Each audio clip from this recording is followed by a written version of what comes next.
I'm Judy, 32, and my birthday party was supposed to be perfect. We'd just moved into our new house in Austin, a sprawling place with a backyard big enough for 50 guests. Soft lights hung above, music hummed low, and I felt on top of the world after years of grinding to build my tech startup. My husband had planned every detail from the catered tacos to the custom statue he gave me, a sleek glass figure symbolizing my success. Then my brother showed up late. He didn't say a word, just grabbed a champagne flute and stood in the corner staring. I should have known something was off. Right as I raised my glass to thank everyone, he moved. The champagne flew splashing across the dessert table, and he smashed that statue to the ground. Shards scattered everywhere. He looked me dead in the eye and screamed, "This is the price you pay for acting superior." The backyard went silent except for a kid's gasp. My dad rushed over, wrapped him in a hug, and said, "He just needs to let it out." My husband froze, guests stared, and I said nothing. Not because I was shocked, but because I knew words wouldn't fix this. That night, while everyone slept, I did something no one saw coming. By 8:30 the next morning, when he realized what I'd done, it was too late. What would you do if you were in my shoes? Share your thoughts and opinions in the comments below. Growing up in Austin, I was always the responsible one, the kid who got straight A's and worked summers to save for college. My brother, though, was different. He was the dreamer, always chasing some big idea but never following through. By the time I was 32, I'd built a tech startup from scratch, coding late nights and pitching to investors who doubted me. It wasn't luck. I worked tirelessly, skipping vacations, missing family dinners, all to make something of myself.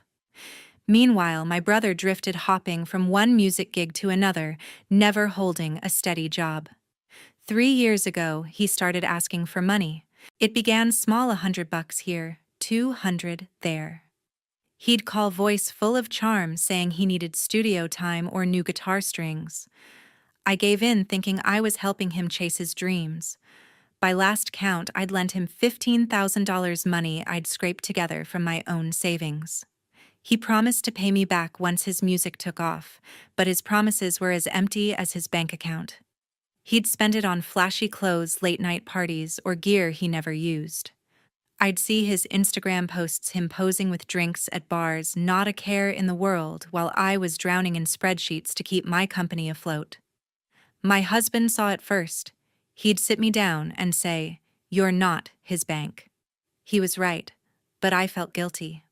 Our parents always leaned on me to look out for my brother, like it was my job to fix his messes. They'd call asking how he was doing, never once checking on me. Dad would say he's just finding his way, and Mom would nod along, her silence louder than words. I kept giving, hoping he'd grow up, but it was like pouring water into a cracked bucket. Last year, things got worse. My startup landed a big contract, and I was working around the clock to deliver. My brother, though, saw my success as his personal ATM. He'd text me late at night asking for cash to cover rent or buy new speakers. I started saying no, but he'd guilt-trip me, saying I was too busy for family. I'd lie awake wondering why I felt responsible for someone who didn't even try. My husband kept pushing me to set boundaries, but it was hard. Family's supposed to stick together, right? A month ago, it all came to a head. My brother called asking for $5,000 to buy a high-end guitar. He swore it'd be the thing to launch his career. I was done. I told him I couldn't keep bailing him out, that he needed to figure it out himself. His voice changed, sharp, bitter. "You think you're better than me, don't you?" he snapped. I didn't answer, just hung up. He didn't call back, but I could feel the tension building like a storm waiting to break. My parents didn't help.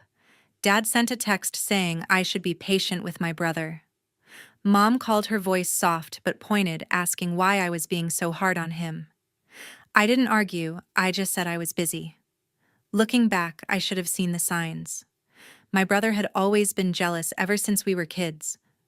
When I got into college, he'd roll his eyes and say I was showing off. When I started my company, he'd make snide comments about my fancy job. I thought he'd get over it, but that resentment was always there, simmering. My husband warned me he might lash out, but I didn't listen.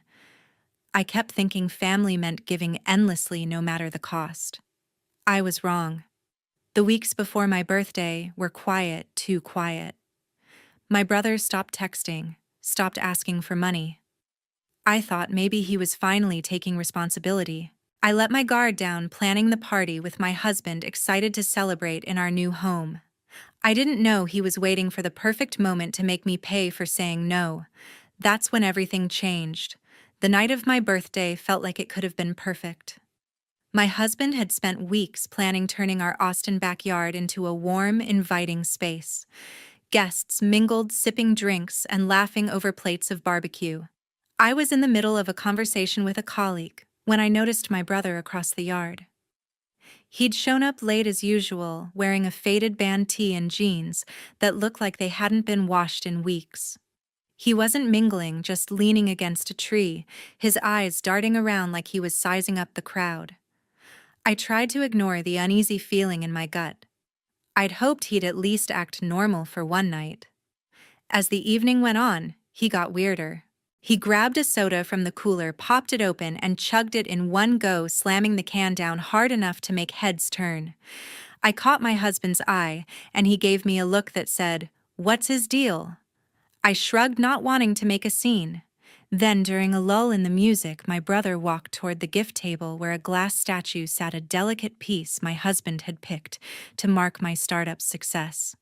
I thought he was just looking at it, but then he raised his arm. In one swift motion, he smashed it against the table's edge. The crash echoed and every guest froze. Shards of glass glittered on the grass. "You think you're so perfect, don't you?" he shouted, his voice cutting through the silence. He stepped closer, pointing at me.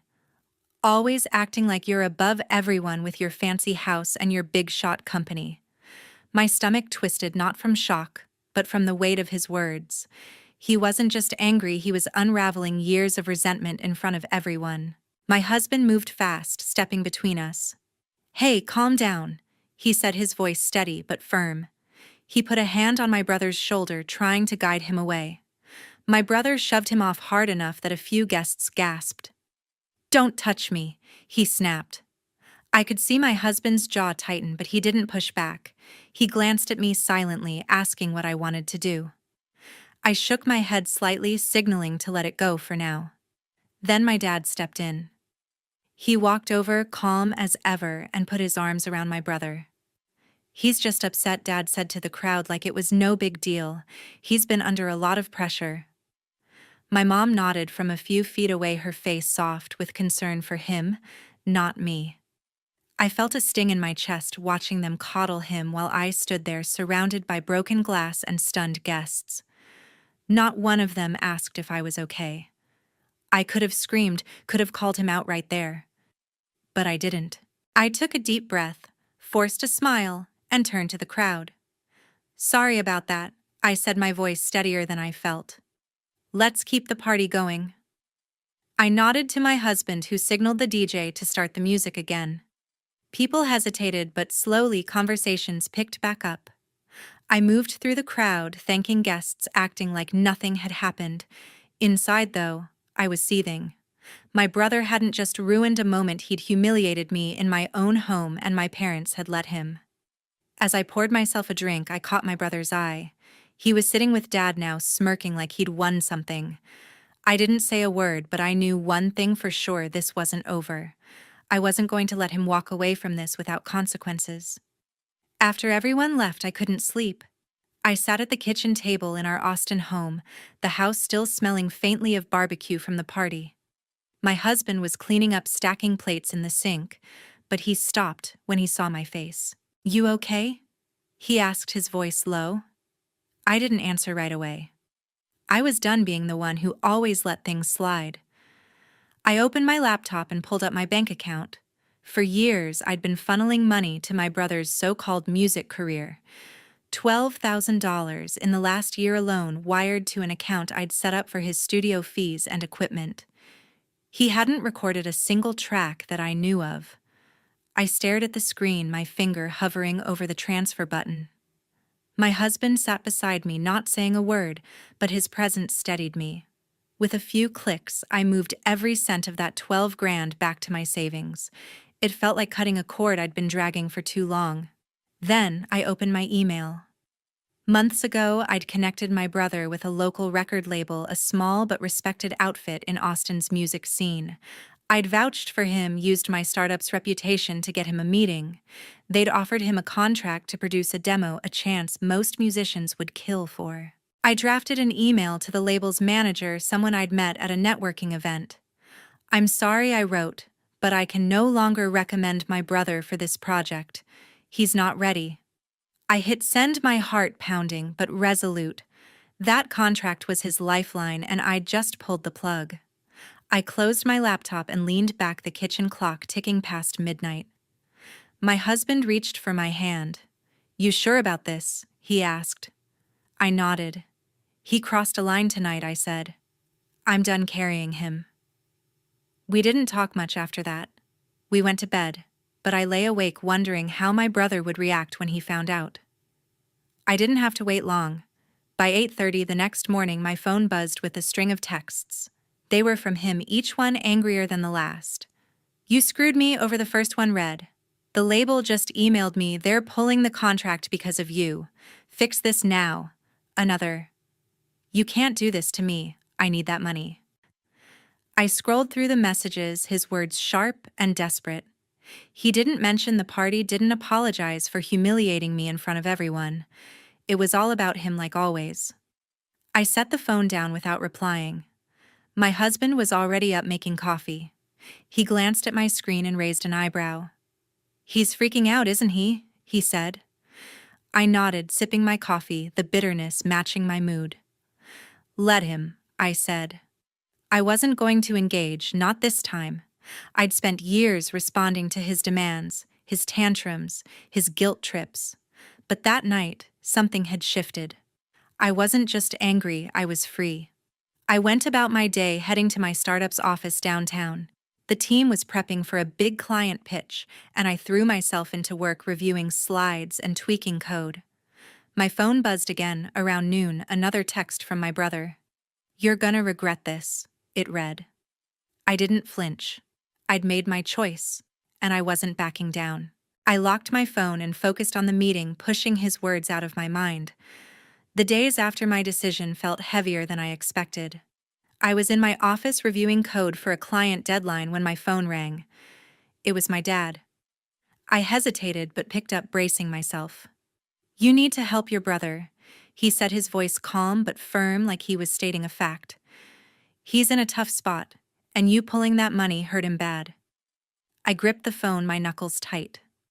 I wanted to remind him how my brother had humiliated me at my own party, but I didn't.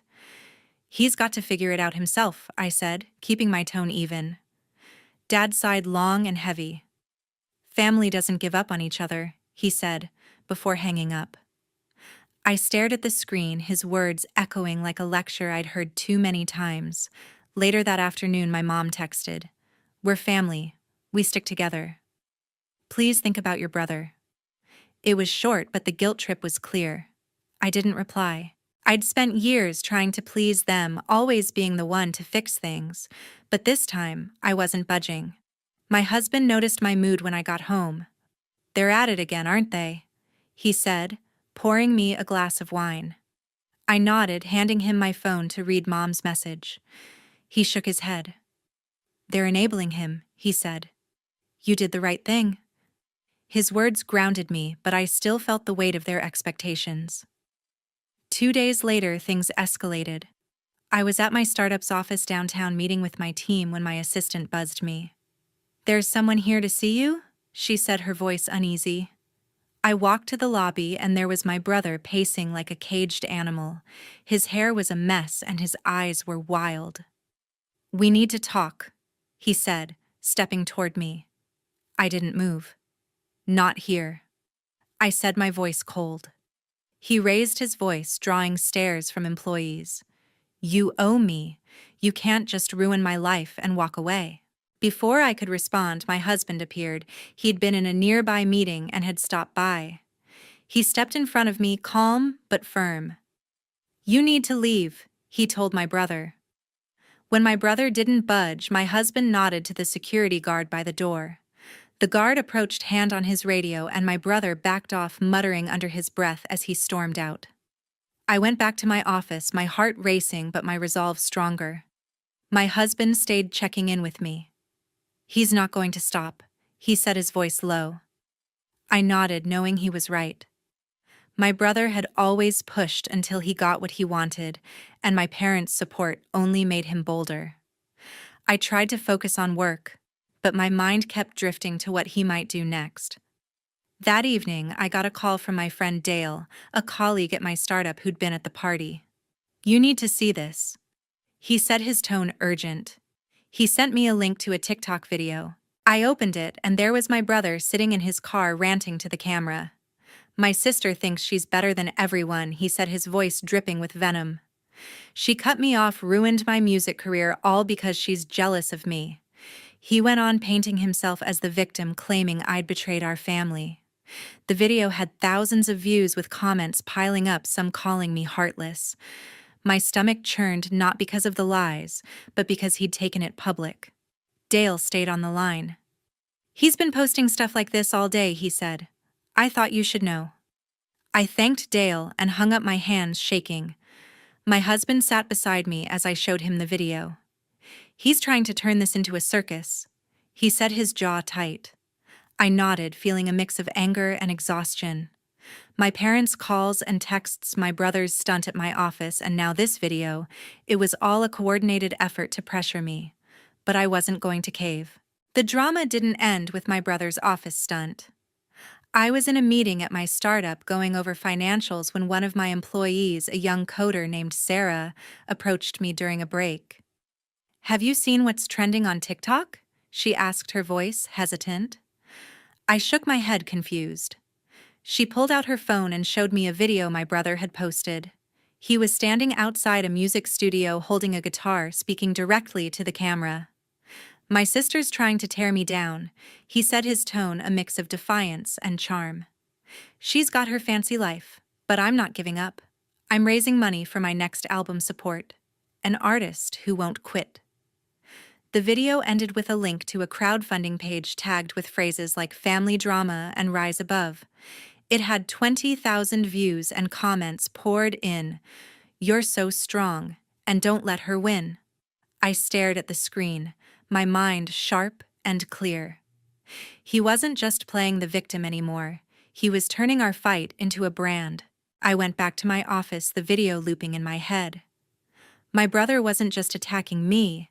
He was rallying strangers to fund his dreams, using my name as the villain. I didn't feel angry. I felt focused. I'd spent years letting him slide, but this was a new level of manipulation. I kept the video to myself for now, not even telling my husband. I needed to think, to plan my next step carefully. That afternoon, I met Dale for lunch at a diner near downtown Austin. He'd been keeping tabs on my brother's antics since the party.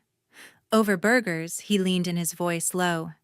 "Your parents paid off $6,000 of his credit card debt," he said. "I found out from a friend who saw the bank transfer." "They didn't tell you, did they?"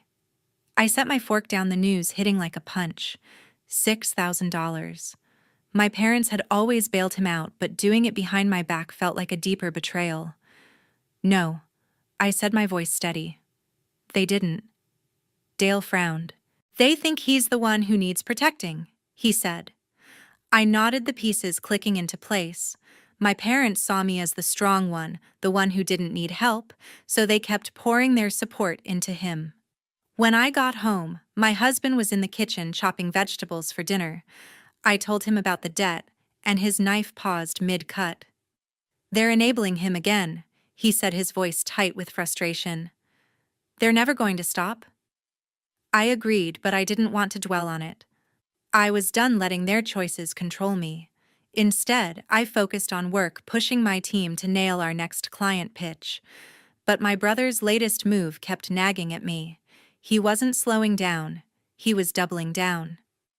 A few days later, I got a call from a contact in Austin's music scene, someone I'd met through my startup's networking events. "Your brother's been reaching out," she said, her tone cautious. He's pitching to a bigger record label, one with connections in Nashville. Says he's got a story that'll sell records. I thanked her for the heads up, my mind racing. My brother was using his TikTok fame to pitch himself as a struggling artist with a dramatic backstory. He'd even mentioned his crowdfunding campaign, claiming it showed his fan base. I checked the crowdfunding page that night.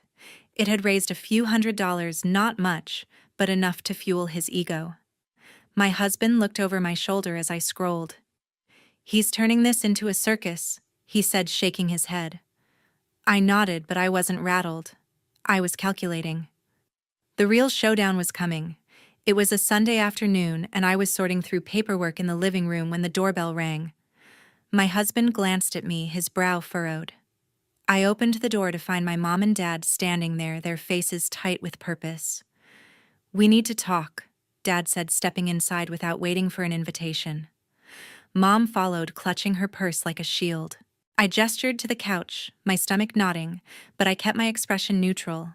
My husband stood by the kitchen counter, arms crossed, watching silently.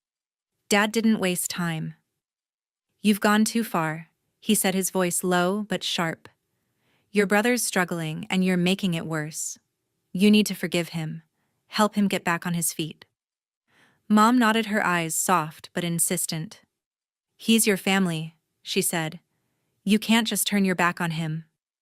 I sat across from them, my hands folded, letting their words settle. I'd heard this before, but hearing it in person in my own home felt like a violation. They weren't here to understand, they were here to demand. My husband spoke before I could. "You're not being fair," he said, his voice steady but edged with frustration. "She's done nothing but support him for years, and he's thrown it back in her face. You saw what he did at the party. You know he's been dragging her name online." He stepped closer, his eyes locked on Dad. "Why is it always her job to fix him?" Mom flinched, but Dad's jaw tightened. "He's trying," Dad said. "He's made mistakes, but he's your brother." I could see my husband's hands clench, his patience fraying. "He's not trying," he shot back. "He's manipulating everyone, and you're letting him." I raised a hand, signaling my husband to pause. I looked at my parents, my voice calm but firm. "I'm done," I said. "I've given him money, time, connections, everything. He's used it to hurt me, to hurt us. I'm not paying for his life anymore." Mom's eyes widened. "You don't mean that," she said, her voice trembling. "You're his sister." I didn't waver. "I mean it," I said. "He's on his own." Dad leaned forward, his face red. "You're being selfish," he said. I didn't flinch. I'd carried their expectations for too long, and I was done bending. The room went quiet, the weight of my words sinking in. Mom started to speak, but I cut her off. "I love you both," I said, "but I'm not responsible for his choices. You can't keep asking me to be." My husband moved to my side, his hand on my shoulder, a silent show of support. My parents sat there stunned, but they didn't argue. They left shortly after, their silence louder than any words. A week later, I got a call from my contact in the music scene. "Your brother's deal fell through," she said. "The new label passed on him. They didn't think he had the work ethic." I wasn't surprised. His crowdfunding campaign had fizzled out, barely hitting $1,000.